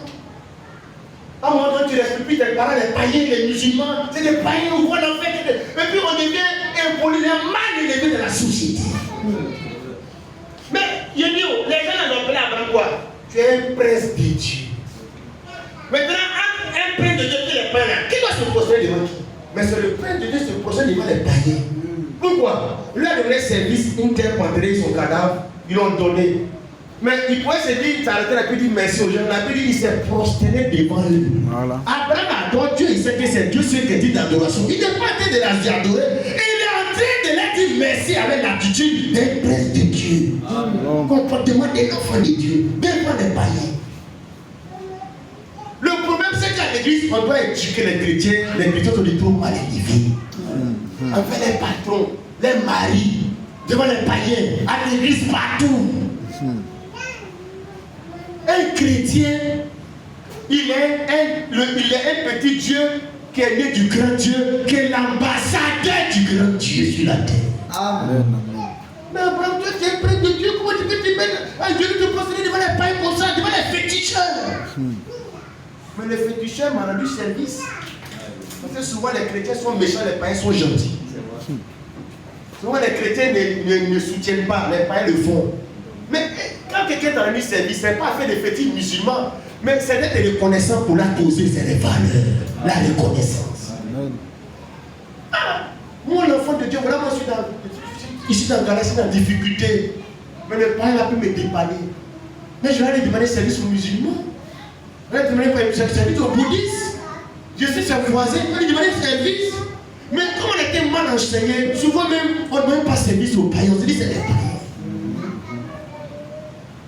Il avait demandé, les païens même, ils étaient fiers que c'est un honneur. Quand tu es un homme de Dieu, tu es un peu de Dieu, chrétien, quand tu veux demander, c'est un musulman, mais c'est un honneur.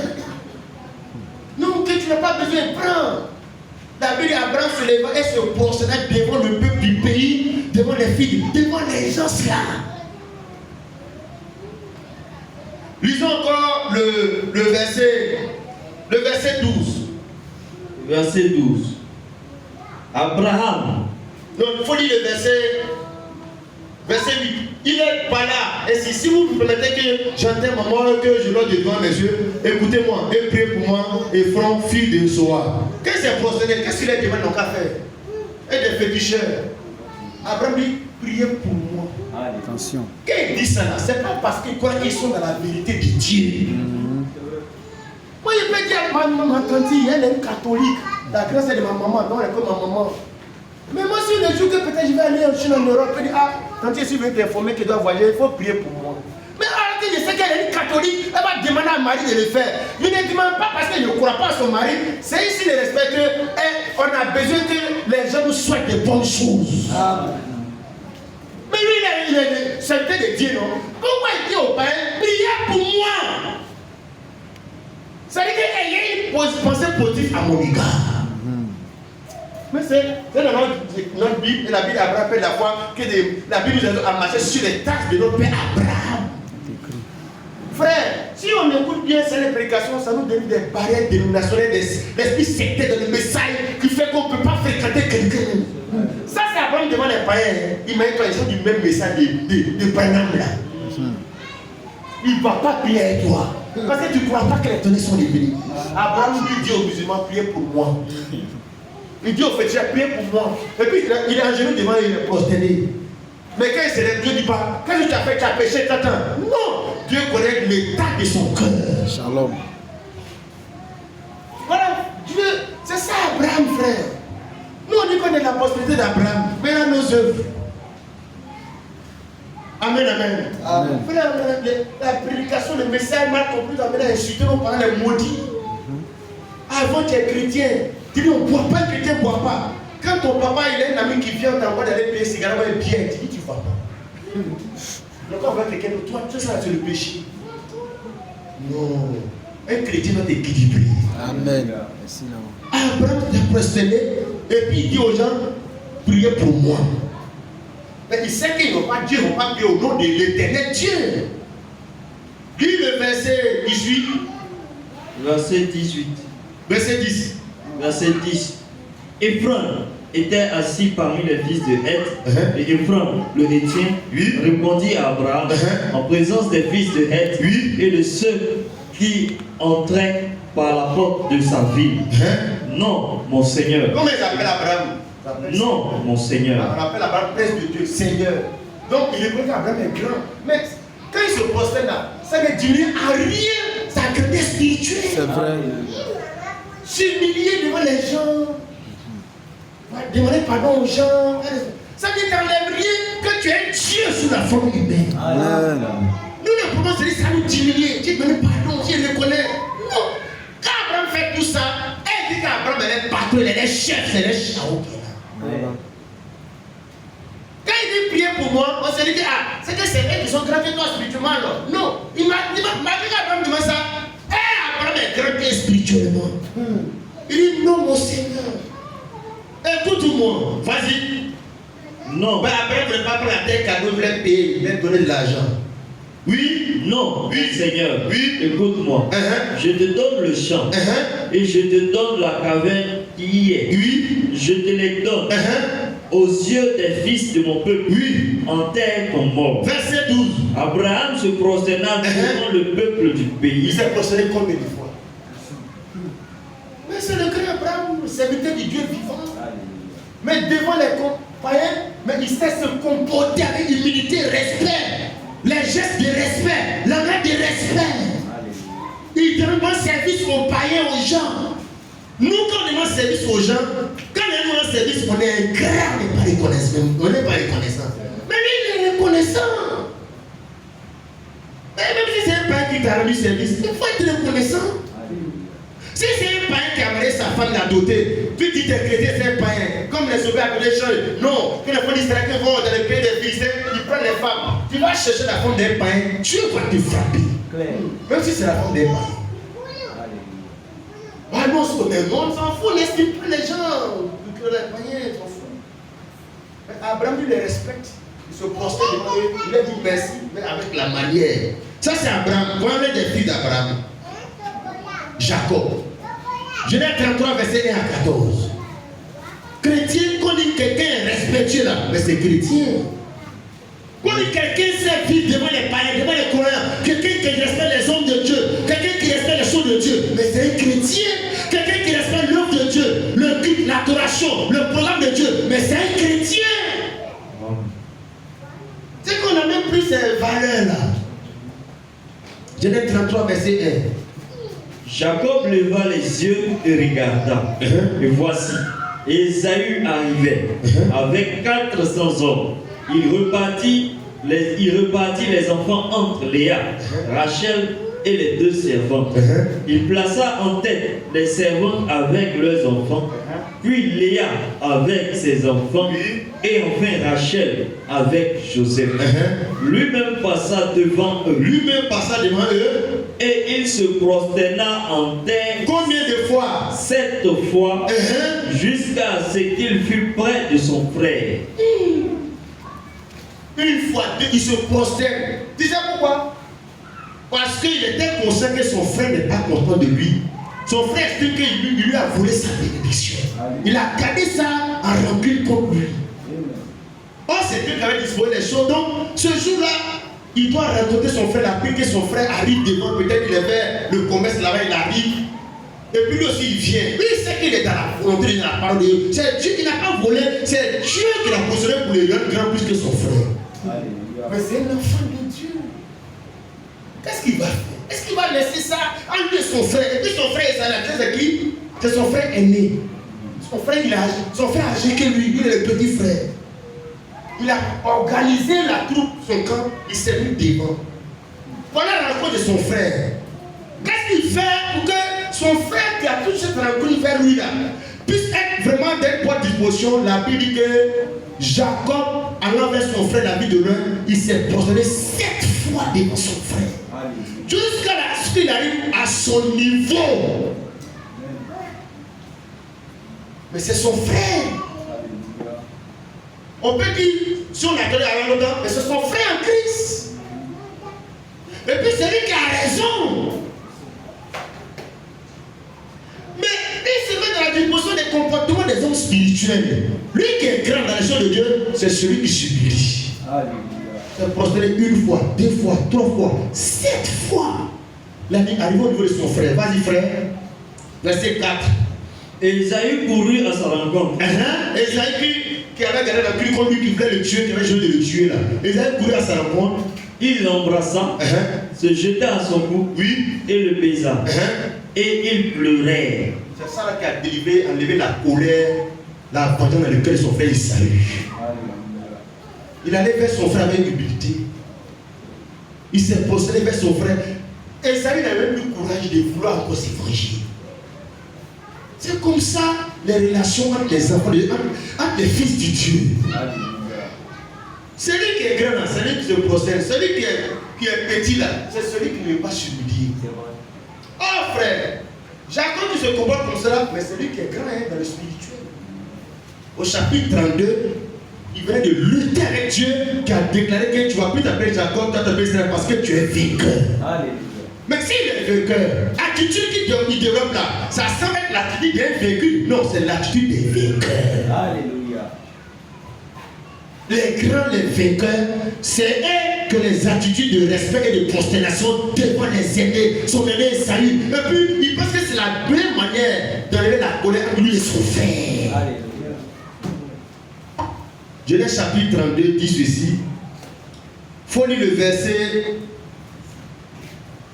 27. Quand il a lutté avec Dieu, vas-y. Verset 27. Il lui dit, quel est ton nom? Donc il a lutté avec l'ange avant de se prosterner là. Parce que quand tu rencontres Dieu là, Dieu te délivre et puis te donne le caractère qui convient à ton statut. Il te donne le comportement qui convient. Parce que tu l'as rencontré la veille. Donc il a rencontré la veille au chapitre 32. Et là il lui dit, quel est ton nom? Il répondit Jacob. Il dit, verset 28.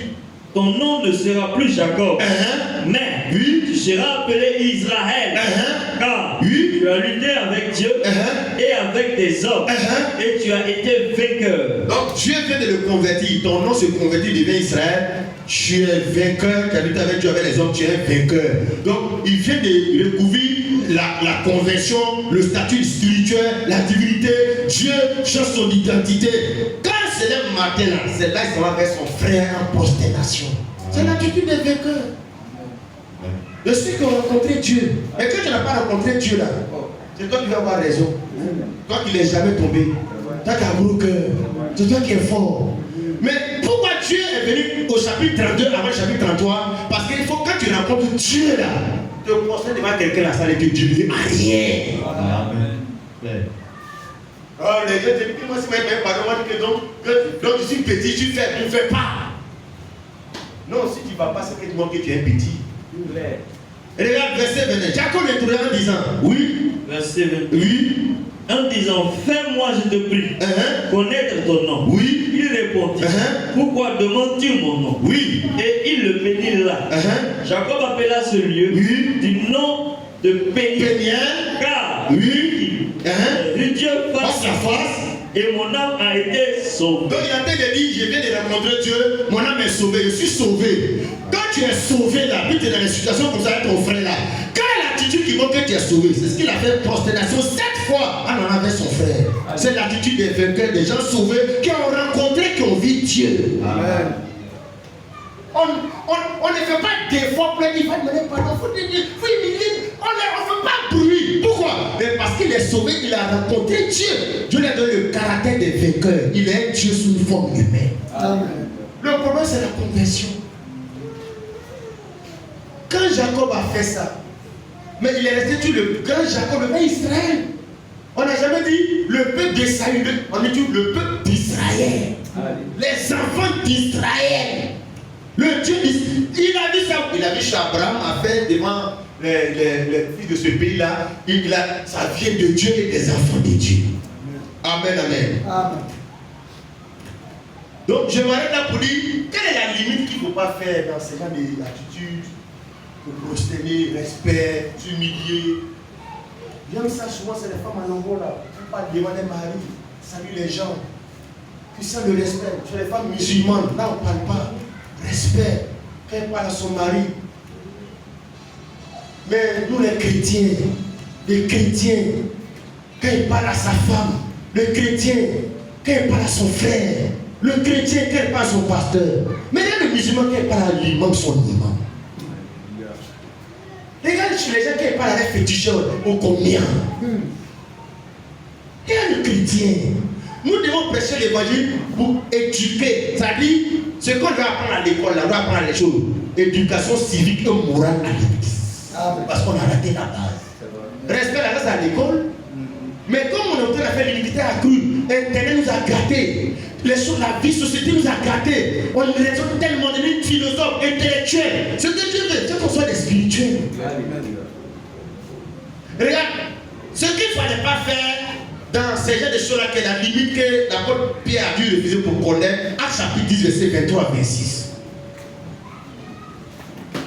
Actes chapitre 23, Actes chapitre 10, verset 23 à 26, rapidement. Il a été écrit. Pierre, donc, les filles entrées. Donc Corneille a fait appel à Pierre. Pierre, ça va chez Corneille. Vas-y. Pierre, donc, les filles entrées. Il les logea. Oui. Le lendemain, il se leva et partit avec eux. Quelques-uns des frères de Joppé l'accompagnèrent. Ils arrivaient à Césarée le jour suivant. Corneille les attendait et avait invité ses parents, ses amis intimes. Donc Corneille invitait les gens, ses amis, ses parents, parce que l'homme de Dieu, Pierre, doit venir chez lui selon ce que Dieu a disposé. Verset 25. Lorsque Pierre entra, lorsque Pierre entre chez Corneille, Corneille était allé au-devant de lui. Corneille est parti devant Pierre, tomba à ses pieds. Il tombe au pied de Pierre et se prosterna. Qu'est-ce que Pierre va faire? Parce que le problème, ce n'est pas la prosternation qui est problématique, c'est l'esprit dans lequel la personne a fait là. C'est ça qui est mauvais. Il peut le faire d'un esprit respectueux simple, mais Corneille, il a fait là au-delà de la limite. Il a fait par rapport à ce qu'il revient à Dieu, à Pierre. Mais Pierre, c'est un homme spirituel. Vas-y, frère. Mais Pierre le releva en disant, lève-toi, moi aussi, je suis un homme. Parce qu'il a vu l'esprit dans lequel Corneille fait, c'est ça qui n'est pas bon. Alors souvent, pour éviter tout ça, puisque la limite est très mince, on évite que les gens fassent ça même. On évite que les gens soient dans cette attitude parce qu'on peut dévoiler facilement. Mais sinon, c'est pour dire, mais les hommes de Dieu, l'homme de Dieu, Dieu souvent, Abraham est prince de Dieu, il était, mais les gens l'ont respecté. Lui aussi, il a respecté les gens sans être dans l'idolâtrie. Honorons les gens, respectons les gens, n'exagérons pas, mais faisons ça dans la limite qui est juste. Pourquoi? Parce qu'on a l'éducation des enfants de Dieu. Amen, amen. Oui, frère, c'est la réalité.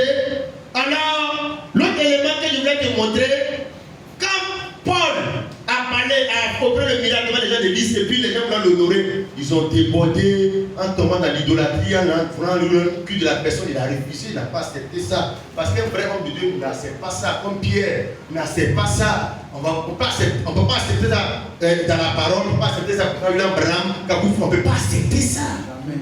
Pas accepter ça que les catholiques font, parce que la parole n'accepte pas ça. Mais la parole n'est pas contre qu'on respecte à la juste limite les hommes de Dieu. Mais où ça dépasse les limites, on ne peut pas accepter ça. Moi-même, si tu me fais ça, je ne vais pas accepter, ne fais pas ça. Tu me dois du respect, mais il faut le faire avec la manière dans les limites de la parole de Dieu. Amen. Alléluia. Revenons dans Actes chapitre 14. Pour voir un autre élément rapidement. Donc on retient, ces gens avaient une attitude respectable et ils avaient l'intention de rendre hommage à Paul et Silas pour ce qu'ils ont été bénissants pour le paralytique et ils étaient des dieux sous la foi humaine.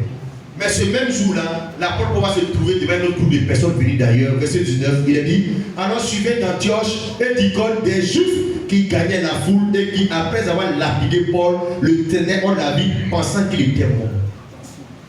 Le même jour, Paul se retrouve devant les habitants de l'Église qui respectent sa divinité, son ministère, qui veulent l'honorer tellement. C'est vrai, on ne va pas regarder ce qu'ils ont exagéré, mais qui veulent l'honorer. Quand ils quittent dans ça, ils tombent devant un groupe de personnes et qu'est-ce qu'ils font? Ils ne croient pas dans la divinité de Paul. Ils ne respectent pas les hommes de Dieu. Ils ne respectent pas ce que Dieu utilise. Ils s'en foutent de ça. Ils vont le trimballer, on a vu le lapider, le laisser à mort. Voilà les deux groupes de personnes qui existent dans la vie et dans les églises. Ceux qui peuvent discerner et reconnaître les dieux sous forme humaine que Dieu les envoie pour leur annoncer la parole, pour leur confier la divinité. Ceux que Dieu a envoyés pour les faire marcher spirituellement pendant qu'ils sont paralysés, qui honorent les instruments de Dieu, et puis ceux qui sont là pour mépriser ces canaux-là. Dans ces deux groupes de personnes, de quel groupe tu fais partie? Mais ce que les habitants de l'Église ont rendu comme hommage à Paul là, c'est le contraire que les gens, les Juifs venus d'Antioche et d'Icône ont fait. Ils l'ont trémalé. La Bible dit qu'il le traînait. On a vu quand il traînait, c'est-à-dire on était au même niveau que la saleté, la poubelle. Ils pensaient même qu'il était. Ils l'ont lapidé, ils l'ont injuré, ils l'ont foudroyé, ils l'ont humilié. C'est comme ça la vie. On ne peut pas faire l'unanimité. Il y aura toujours des gens qui vont apprécier ta juste valeur. Il y a des gens qui ne vont pas connaître ta valeur. C'est comme ça la vie. Mais quand ils ont fini ça, je ne souhaiterais pas que tu sois dans ce groupe des gens du verset 19. Je veux que tu sois comme les gens de l'Église sans exagérer. Quand ils ont fait ça à Paul, ils l'ont laissé presque comme mort. Verset 20. C'est là que je vais terminer pour insister sur l'importance de la communion fraternelle. Ils l'ont laissé presque mort la vie. Verset 20 dit: mais les disciples l'ayant entouré, il se leva. Et en temps de la vie, le lendemain, il partit pour Derbe avec Barnabas. Donc au verset 19, les uns des mauvaises personnes, ils l'ont frappé, lapidé, tenu hors de la vie, pensant qu'il était mort. Mais heureusement, Paul était quelqu'un qui marchait dans la communion fraternelle avec d'autres frères. Amen. C'est eux qui vont l'entourer pour le sauver. On retient ici quoi? La vie chrétienne dans la solitude là, c'est la mort spirituelle. Ouais. Chrétienté où tu fonctionnes seul dans ton coin, tu es déjà mort. Aujourd'hui, le monde dans lequel nous vivons là, tu ne peux pas évoluer seul, sans être une association, une mutuelle, sans être un quartier avec l'intérêt des voisins. Tu vis seul, tu es mort. Le monde, c'est le monde de la mondialisation. Amen. Et il y a des chrétiens qui ont trouvé ce malin plaisir là, qui vivent seuls en dehors de l'ordre d'assemblée. Ils sont les portables, ils sont à la maison, ils sont sur Facebook. Ils partagent sur ses problèmes, avec lui-même. Les gens ont frappé Paul, il était inconscient, il était presque mort. Qu'est-ce qui va le relever? La Bible dit que les disciples l'ont entouré. Pourquoi on n'a pas dit les hommes l'ont entouré, on dit les disciples, c'est-à-dire des gens qui avaient la même foi que lui. Ils étaient aussi des dieux sur la forme humaine comme lui. Des gens qui étaient dans la communion fraternelle avec lui sont venus autour de lui, entourés dans le mot entourage. Si tu n'as pas des gens qui t'entourent quand tu pars par des mots difficiles, mais tu vas mourir avec tes problèmes. Voilà pourquoi on a besoin des frères en Christ. Nous, quand on en a, nous on veut les détruire, on n'en a pas besoin. On s'est dit qu'on n'a pas besoin d'eux, que nous, Dieu nous suffit. Regarde, c'est au travers des frères en Christ que Dieu te fait du bien. Dieu ne saute pas dans la nature pour venir comme ça. La Bible dit, alors je suis d'Antioche et l'icône des Juifs qui gagnait la foule et qui, après avoir lapidé Paul, le traînait hors de la ville. Donc le but, c'est d'enlever Paul dans de la ville où il y a des gens dans l'ambiance, pour l'amener hors de la ville. Hors de la ville, veut dire, c'est pour l'isoler. C'est l'œuvre du diable qui est là. La colère que le diable met dans ton cœur, c'est pour t'isoler des gens que tu estimes qui t'ont fâché. C'est pour te détruire, te mettre à l'écart. On te tue comme ça. Parle pas les gens, c'est dans mon coin. C'était l'œuvre du diable. Les soucis aussi font ça. Les soucis, les angoisses, ça t'isole hors de la vie pour partager tes fardeaux avec tes frères. Amen. Il faut avoir des gens sur qui tu te reposes quand tu es trop chargé. En te vidant, en les écoutant, ça te décharge. Alléluia. Les soucis, les inquiétudes, les rancunes, la colère. Le seul but, c'est de te traîner hors de la vie, hors de la communion, hors des choses de Dieu. Quand on traînait Paul comme cela, heureusement qu'il avait des frères en Christ. Heureusement que lui, quand il va à l'église, c'est pas pour aller s'asseoir puis partir. Il va pour être en communion avec des gens. Amen. Quand les démons, la maladie, les sorciers, les mauvais esprits, les pensées, les inquiétudes l'ont préparé hors de la vie, la Bible dit, les disciples, ses frères en Christ, l'ayant entouré, il s'est relevant. On n'a pas dit les gens, on n'a pas dit ses amis de l'école, on n'a pas dit ses cousins, ses parents, on dit les disciples. Voilà pourquoi on a besoin des gens qui ont Jésus dans leur vie. Nos amis intimes, nos amis sur Facebook, ça n'a pas être tout le monde. Ce sont des gens qui sont les disciples de Jésus, ils ont Jésus, ils sont des dieux comme moi. Le psaume 100, verset 1 à 2 dit, vas-y, on va terminer par là. Entourons-nous des frères en Christ, entourons-nous de nos soeurs en Christ, pour que leur expérience, pour que la chaleur qu'ils dégagent de la communion, ça nous aide à nous relever à tout moment quand nous sommes atteints mis par le diable. Vas-y frère. Psaume 125. Vas-y. Ceux qui se confient en l'Éternel sont comme la montagne de Sion. Ils sont comme la montagne de Sion. Elle ne chancelle point. Vas-y. Elle est affermie pour toujours. Pourquoi? Vas-y. Des montagnes. Jérusalem. Ainsi l'Éternel entoure son peuple. L'Éternel entoure son peuple de la même manière que les montagnes entourent Jérusalem. Amen. Mais tu dois pouvoir comprendre ce que ça veut dire. Que Jérusalem c'est une montagne. Jérusalem on dit la montagne de Sion. Jérusalem c'est déjà une montagne à la base. Dieu a fait le test que les montagnes qui entourent Jérusalem pour montrer que c'est comme ça que Dieu entoure son peuple. Amen. C'est-à-dire c'est au travers des autres personnes de la même nature que toi que Dieu te donne un entourage dans toute sa présence. Et les montagnes qui entourent Jérusalem, c'est comme une sécurité. Quand les disciples ont entouré Paul là, ils étaient devenus comme un bouclier autour de leurs frères. Amen. Donc les gens l'ont lapidé, l'ont trimballé, mais quand les gens étaient autour de lui, mais ça l'a relevé. Amen. Frères, sœurs, voilà l'avantage d'avoir une assemblée dans laquelle je marche avec des frères et des sœurs dans une communion fraternelle. Amen. Aujourd'hui, les gens vont à l'église, mais ils n'ont pas de communion avec les gens. Amen. On ne presse plus la communion. On ne vit plus la communion des frères. Non, c'est de l'individualisme dans lequel les chrétiens marchent. Je vais qu'on lit ce passage et nous allons prier le Seigneur, Psaume 133, verset 1 à 3. Il est bon, il est doux pour les frères de venir ensemble. Alléluia. Vas-y, frère. 133, 1 à 3. Voici. Oh, Oui. il est agréable. Il est comment? Il est agréable. Donc le contraire de agréable, c'est quoi? C'est désagréable. Ce qui est agréable, on n'a qu'à voir. Si on voit ce qui est agréable, on va voir ce qui est désagréable. Qu'il est agréable, Il est tout. oui. Pour des frères de demeurer ensemble. On est allé à l'école. Ensemble, là, ça veut dire quoi? Ce qui est agréable, c'est quand des frères demeurent ensemble. Donc, ce qui est désagréable, quand des frères ne sont pas ensemble. Qu'est-ce qu'on doit encourager? À ce qui est agréable, des frères ensemble, et ce qui est désagréable, quand les frères ne sont pas ensemble. Et la Bible ne dit pas que c'est agréable seulement, la Bible dit qu'il est doux. Doux veut dire intéressant. C'est intéressant. Il faut vivre pour sentir que c'est doux. Parce que quand on voit quelqu'un manger son quelqu'un, je ne sais pas sentir que c'est doux, mais il faut que moi je goûte pour que ça que c'est doux. Il n'y a que les gens qui sont dans la communion fraternelle qui sentent que la fraternité c'est doux. Celui qui est dedans ne peut pas sentir que c'est doux. Il est agréable, il est doux. Il n'est pas dit pour des hommes de vivre ensemble, pour des frères. Car le diable a amené des frères à ne pas être ensemble. Quand des frères sont ensemble, c'est agréable, c'est doux.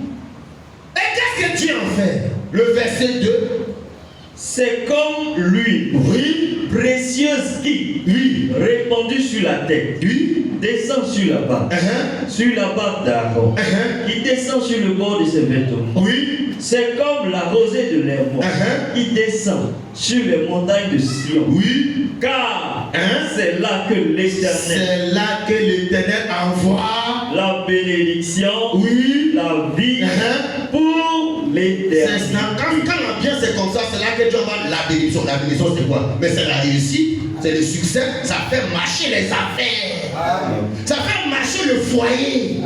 Ça fait marcher l'église. Quand le diable fait ça, alors ne veut pas que les affaires marchent, l'église marche, qu'est-ce qu'il fait? Mais là, fait que les gens qui ont travaillé la parole hors de la ville, on n'a qu'à faire comme ça les chrétiens. Le gars il est dans son plan hors de la ville, hors de l'église, hors des programmes de l'église. Et puis ça fait que, mais Dieu ne peut pas envoyer la bénédiction dans ça. Ouais, comme ça, Dieu n'envoie pas la bénédiction. Pays comme cela là, c'est comme ça que le diable a donné la Côte d'Ivoire. Dieu n'envoie pas la bénédiction où les gens ne sont pas ensemble. C'est comme l'huile précieuse qui répandue sur la tête que la tête descend sur la barbe d'Aaron, qui descend sur le bord de ses vêtements. C'est comme la rosée de l'Hermon qui descend sur les montagnes de Sion. Car c'est là que l'Éternel envoie la bénédiction. C'est quand les choses sont comme cela, c'est là que Dieu envoie la bénédiction. Amen. Dieu ne peut pas envoyer la bénédiction là où tout est fracturé. Tout est divisé, tout est sectaire. Moi je suis de Paul, moi je suis d'Apollos. Je suis du message. Moi je crois que les tonnerres sont révélés. Moi ton tonnerre n'est pas révélé. Vous croyez que tonnerre, non, croyez le tonnerre avec éclair. La tonnerre c'est éclair, tonnerre avec éclair. Lui il est de Ewa Frank, lui il est de Joseph Coleman, lui il est de frère Branham et Joseph Branham. Dieu ne peut pas avoir la bénédiction où les frères ne sont pas ensemble. Et le diable sachant ça, mais il faut que les frères du message ne soient pas ensemble. Et ici, c'est un foyer, un homme et puis une femme, ils sont ensemble dans le foyer. Mais il fait que quand c'est comme ça, quand on a la bénédiction dans le foyer, on fait que la femme est à part, le garçon à part, les enfants sont obligés. Non, frère, soyons ensemble. C'est la parole de Dieu qui dit, c'est l'attitude des frères. Amen. L'Éternel en tout son peuple, de la manière il est monté en tout Jérusalem, ainsi l'Éternel en tout son peuple, l'apôtre n'a pas des frères en Christ comme décoration. Quand il les avait eu et qu'il était dans une situation presque morte, c'est les frères Christ qui sont venus l'entourer pour le relever et puis il a repris son ministère jusqu'il a dit que j'ai combattu le bon combat. Amen. Comment tu peux terminer la vie chrétienne tout seul? C'est pas possible. Amen, amen. D'où la communion fraternelle que l'on a obligé nos soeurs à être dedans. Ça dit, ça doit être forcé parce que c'est là que Dieu envoie la bénédiction. Amen. C'est en cela qu'on sera plus fort. Mais la Bible dit Dieu va mieux qu'un. Dieu est plus fort qu'un seul. Quand tu luttes contre le diable de péché toi seul, mais tu ne peux pas. Va voir le frère Charles là, frère Charles. Franchement, il te dit, mon frère, je viens à la parole de Dieu. Je suis tombé dans le péché. Je viens pour que tu m'entoures comme Paul s'est fait entourer par les disciples, que tu m'élèves. Le problème, le frère, ils voient le frère en Christ, les frères en Christ viennent en tout là, comme des ennemis. Il ne veut pas que, c'est ce que Dieu a prévu pour que tu te relèves. Mais le problème, c'est qu'il y a un cri de confiance. Le frère en Christ lui-même n'est pas digne de confiance. Si un frère en Christ, tu es frère en Christ de l'autre, c'est pour le relever en cas où le diable est en train de le malmener. C'est là que tu dois exprimer ton affaire de frère en Christ. Que le nom du Seigneur soit béni. Je pense que ceux qui ont des oreilles, Dieu va les aider à comprendre ce que Dieu l'explique à son église. Soyons comme ce que nous venons d'étudier. Soyons comme les habitants de l'Église, sans exagérer. Quand Dieu nous met devant des dieux sous forme humaine, des hommes de Dieu, et puis ne soyons pas comme les gens là qu'on a appelé Paul sans connaître leur valeur. Et puis quand notre frère, même le pasteur, Paul c'était l'homme de Dieu, quand tu vois ton pasteur trimballer comme les gens trimballaient Paul, mais si tu es auprès de homme de Dieu là, ton rôle, mais c'est de l'entourer pour que tu l'aides à se relever. Amen. Et que Dieu nous aide au nom du Seigneur Jésus. Moi, c'était les mots que chacun va élever là-bas pour prier. Élevons là-bas, prions le Seigneur Jésus selon la parole. Père notre Dieu, nous bénissons ton nom, nous louons ton nom.